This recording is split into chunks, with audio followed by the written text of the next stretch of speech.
What's up, guys? Old Ed Mike here, and welcome to my album review for SION Self-Titled SION. Let's go. You died.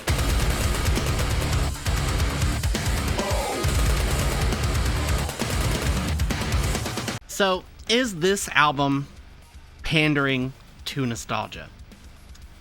It's 2004. You just left Blockbuster with another copy of Halo and a case of Balls Energy so that you can run some LAN parties in your mom's garage. Your buddy plugs in his Zune to show you the sick new album from a band called SION, and that's exactly what it's like the first time you listen to this album. The first time you listen to this album. So spin kick that subscribe button and let's talk about it. So if you didn't already know, SION is the collaboration between Jared Dines, YouTube guitarist, and metalcore veteran Howard Jones from Killswitch Engage, most notably, but also Light the Torch and Blood Has Been Shed. Shout out to Howard. Howard, if you're watching this, you signed my Warped Tour 2007 poster right there. Right there, Howard. As I was saying, the first listen through of this album, it's so easy for your craving for new Howard Jones to fill your body with that ooey gooey nougat of nostalgia, and half the time you're so focused on Howard's fucking ballads that you kind of start to not notice much else.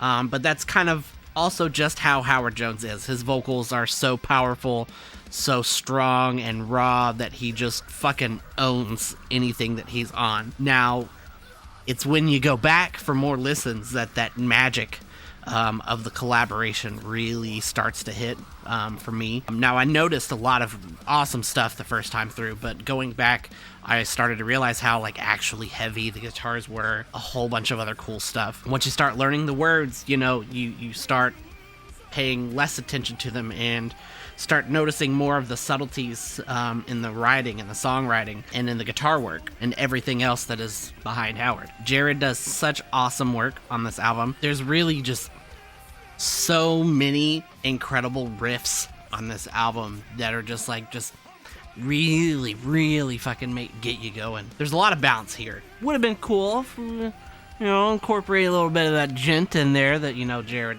Jared likes so much and I love so much, but hey, I'm still all about just standard metalcore riffing, almost some thrash touches in there a little too, and also anybody else who worked on it, I don't know personally who did the drums and stuff and the bass, but there's moments in this album that the bass really stand out, and it's so fucking sick. Just bass tone really kicks up a lot of these songs. Now, is this album super technical? No, it's just really good. Jared captures that essence of early second wave metalcore, but with that heavy production and chonkiness that you get from 2021 metalcore. So it takes what Howard's voice is most lovingly known for, that early metalcore sound, and just riff after riff centric, metalcore, just broadens it out. I mean, there's even some borderline deathcore sections on this album. But what broadens it even more is actually Howard himself. He is at his best, honestly, is the best way to say it. He pushes the previous boundaries that you've heard Howard and in many different levels. He's got these gravelly mids on a couple tracks, some extreme highs that I've never heard before. It's so different. So you get a lot of that old nostalgia of Howard just belting in your fucking face, but then you get so much more, and that's what's crazy about this album. So again, is this album pandering to nostalgia?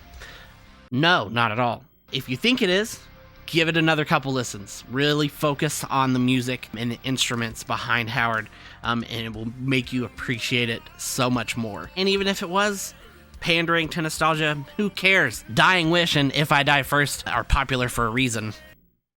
Now, the album doesn't push many boundaries say Spirit Box does, but I don't think it was really meant to. This is more of a passion project between two dudes who met along the way and just have a massive love for metalcore and just felt a connection and wanted to work together, and it really shows in this music. That's what it is. And what they created was beautiful and heavy. So, pros.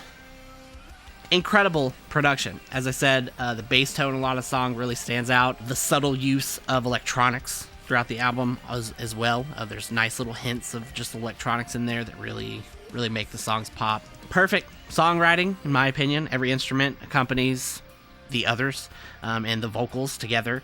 So you get throwback nostalgia with just the right amount of newer metalcore sensibilities, but while still keeping it in that container of metalcore. Powerful, uplifting lyrics, pretty standard for Howard. Catchy choruses on literally every single track. Literally every single song has a chorus that will make you sing along with it. So, cons. Must like cleans.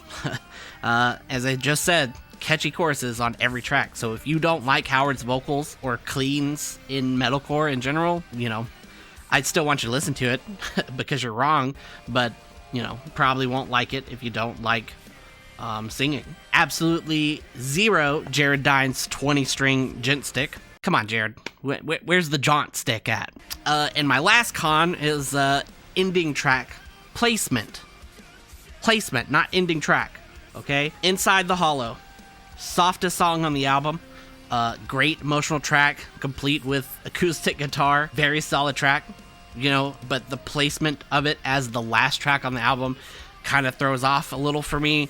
It's just a little questionable. I would have preferred that to be more in the middle of the album for like a break of the heaviness, with one of the other balladsy tracks, or the ass beater, Dying of the Light would have made a nice like send off for the album, the more like complete feel. Doesn't necessarily hurt the album. It's more of a nitpick, just me. I just think that it was a strange placement for that specific track. Which, speaking of which, standout tracks for the album: Dying of the Light for the insane breakdown in there.